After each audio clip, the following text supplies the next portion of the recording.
Muito bem, estamos aqui para mais um estudo de um capítulo da Bíblia. Todos os dias, o programa Reavivados por Sua Palavra está aqui com você, para lhe proporcionar a oportunidade de estudar a Bíblia e começar o seu dia desta forma. Faça disso sua primeira ação, sua primeira reação diante da vida, quando você desperta. Isso vai ser muito bom.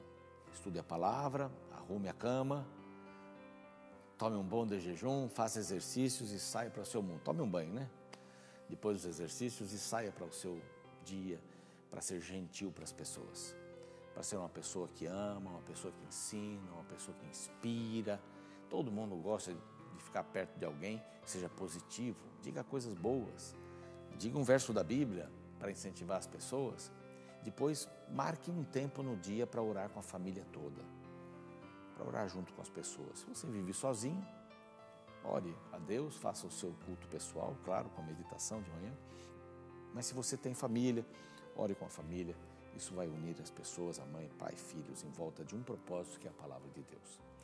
O programa Reavivados tem um canal no YouTube e você pode nos acompanhar ali. Se inscreva no canal, clique no sininho para receber uma mensagem de um programa novo ou uma mensagem nova, para você ficar sempre antenado. E compartilhe com seus amigos, é muito importante. Aqueles que podem assistir o programa às 7 da manhã, então todos os dias, de domingo até sexta, às 7 da manhã, Novo Tempo, está lá, passando o programa para você. Mas você também pode nos acompanhar pelo Facebook, também na página da Novo Tempo. Estaremos lá todos os dias, com um capítulo novo, animando você a estudar a Bíblia Sagrada. Aí alguns dizem assim, pastor, diminui a introdução, começa logo no capítulo, no verso 1. A gente tem que dar essas informações, que as pessoas estão começando agora com a gente. E eu quero já mandar um abraço para todo o pessoal do YouTube, especialmente, os que escrevem também no Facebook, os que escrevem porque assistem o programa, que nos dão a honra da sua opinião, do seu pedido de oração, de um elogio para o programa. Louvado seja Deus. Muitas pessoas gostam do programa, estão espalhando o programa. Há homens, mulheres, jovens que estão aí todos os dias ligados na palavra. E alguém me escreveu recentemente dizendo assim, eu não consigo sair sem ver o programa. Olha que coisa boa. Mas faça da Bíblia a sua mais importante tarefa, né? Estudar a Bíblia. Primeira coisa do dia. E não esqueça de arrumar a cama, hein? Alguns até brincam dizendo, pastor, eu já estou conseguindo fazer disso a primeira coisa, mas arrumar a cama ainda não. Então vamos orar por você, né? Para que você possa fazer isso. Estamos no capítulo 4. É uma sessão que começa no capítulo 3, que é qualificação para os oficiais da igreja, né? Paulo escreve a Timóteo, que era um pastor de igreja, dando conselhos para ele. São conselhos que são úteis para nós também, para as nossas congregações, para os cristãos, hoje, para as famílias, porque há conselhos que ele deu no capítulo anterior sobre os pastores, né? Os bispos, como ele menciona aqui, para os diáconos e tal, e fala coisas bem interessantes sobre o comportamento da família. Isso é para todos nós, isso não é só para esse grupo, é um ideal que nós devemos ter. E agora no capítulo 4, nós já estamos dentro de uma outra seção do livro, onde ele fala sobre a administração da igreja. Aí tem um pedacinho do capítulo 3 e vai para o capítulo 4 agora, começando, nós vamos ler o verso 1 do capítulo 4. Diz assim, ora, o Espírito afirma expressamente que nos últimos tempos alguns apostatarão da fé, por obedecerem a espíritos enganadores e ensinos de demônios. O que Paulo escreve aqui é uma coisa muito grave, uma coisa muito séria. Ele diz assim, olha, no fim dos tempos, os últimos tempos, ele acreditava que Jesus viesse nos seus dias. Mas ele não estava errado, porque a volta de Jesus vai demorar só uma vida, é a sua vida. Você dorme, a morte, o sono da morte, e espera a ressurreição de Cristo. Para você pode demorar 200 anos, 1000 anos, ou pode demorar um segundo. O tempo não influencia. Não é? Você já deu aquela cochilada no ônibus, assim, opa, onde é que eu estou? Estava no mesmo lugar, foi menos de um segundo, né? É muito pouco, menos de um segundo. Mas dormiu aí uns 3 segundos, 5 segundos. Ou você dormiu 1 hora e achou que estava acordando já em seguida. Não, você não tem controle do tempo quando você dorme. E a morte é considerada um sono. Então, não se preocupe porque você só tem uma vida para esperar Jesus. Essa vida que você tem agora. Então, desfrute. E ele diz assim, lá nos últimos tempos, antes da volta de Jesus, E nós já estamos vivendo esses últimos tempos faz tempo, né? Alguns apostatarão da fé por quê? Porque vão obedecer a espíritos enganadores e a ensinos de demônios. Ele está dizendo aqui que os ensinos que aqueles falsos profetas estavam levando para a igreja em Éfeso, ali onde Timóteo era pastor, eram ensinos de demônios. Ora, a mentira é do demônio. Como é que a Bíblia chama lá em João? Assim, ó, vocês têm por pai é o diabo, porque vocês mentem como o diabo mente, ele é o pai da mentira. Então vocês estão fazendo a mesma coisa que ele faz. Mentira é uma coisa do diabo, verdade é uma coisa de Deus. Jesus disse, eu sou o caminho, a verdade e a vida. Né? O diabo, quando mente, fala do que é próprio dele, porque ele é o pai da mentira.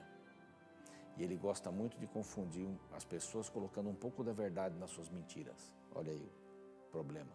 Por isso que eu disse lá no capítulo 1, há mais de 30 mil, quase 40 mil denominações cristãs. Tem mentira com verdade. Claro que tem. Em várias. Eu não estou dizendo aqui vai ter uma certa ali, né? Mas Deus tem um plano de uma igreja. Deus tem um plano do cristianismo verdadeiro. A palavra dá resposta, busque na palavra. Eu escolhi ser adventista porque acredito que é coerente. Agora, a resposta é uma palavra. Se eu buscar em outro lugar, em outra fonte, eu não vou encontrar isso. Eu vou encontrar homens misturando a verdade com o erro. E, na realidade, são movidos por um espírito demoníaco, né? Misturou a verdade com o erro, é uma coisa séria. E ele diz assim, no verso 2, vamos lá. Pela hipocrisia, né, nos últimos tempos, alguns apostatarão, né, por ensinos de demônios, e pela hipocrisia dos que falam mentiras e que têm cauterizado a própria consciência. O que é ter uma consciência cauterizada? Cauterização, ela estanca o sangue, né? Parou ali. Uma mente cauterizada é uma mente que não tem mais, não flui mais nada. Ela parou no tempo. Você pode ser uma pessoa que vive no tempo lá de trás. Parou. Você não tem expectativas, você não aprende mais nada. O pior tipo de gente, eu acho, é quem não está mais disposto a aprender nada, sabe tudo. Por isso que a palavra diz assim, considere os outros, lá em Filipenses, né? Considere os outros superiores a vocês.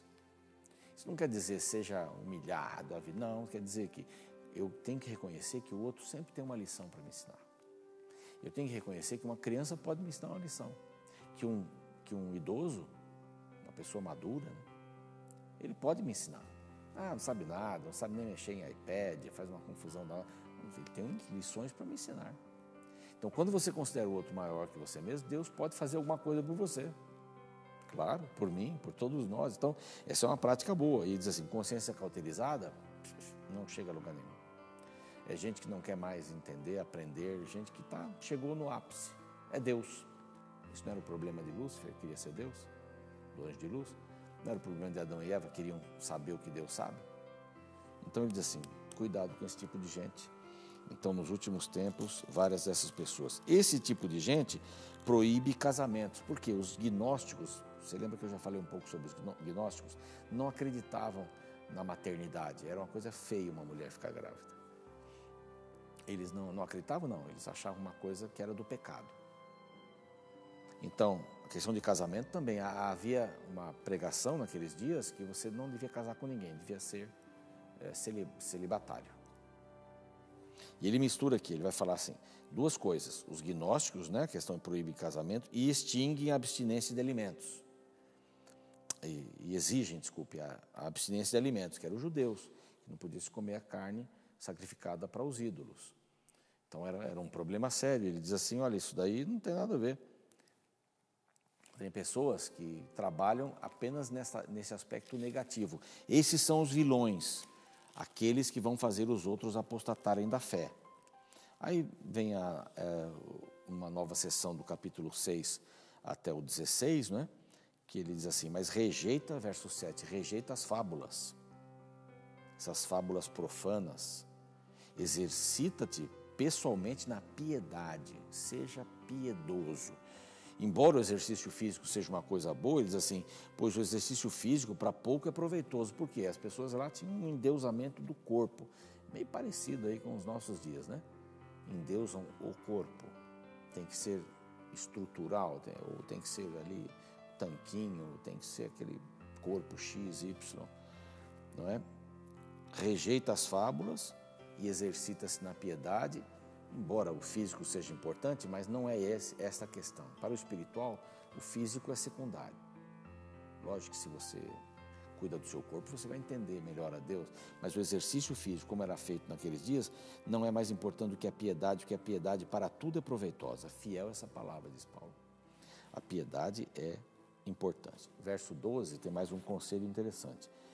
Ordena e ensina essas coisas. Vai lá na sua igreja e fala isso. Ninguém, verso 12, despreze a tua mocidade, pelo contrário, torna-te padrão dos fiéis na palavra, no procedimento, no amor, na fé e na pureza. Quanta coisa, né? Vou repetir. Torna-te padrão na palavra, conhecer a palavra, os procedimentos, a ação, conhece e atua no amor, na relação com as pessoas, na fé, na relação comigo e na pureza de vida. Isso aqui é um grande conselho, né?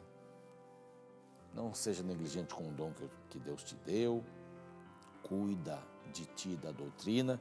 Mas vamos ficar com essa ideia aqui. Ser o padrão dos fiéis. Não para se gabar, não. Mas vamos cuidar da palavra. Vamos estudá-la. Procedimento da ação, no amor, na fé e na pureza. Vamos manter a pureza do coração. Parece que é um artigo raro a pureza, né? Tudo se faz com segundas intenções. Mas que Deus te abençoe a ter esta pureza. Conselho para Timóteo, serve para mim, serve para você. Oremos. Pai querido, coloca esses itens que lemos aqui em nosso coração.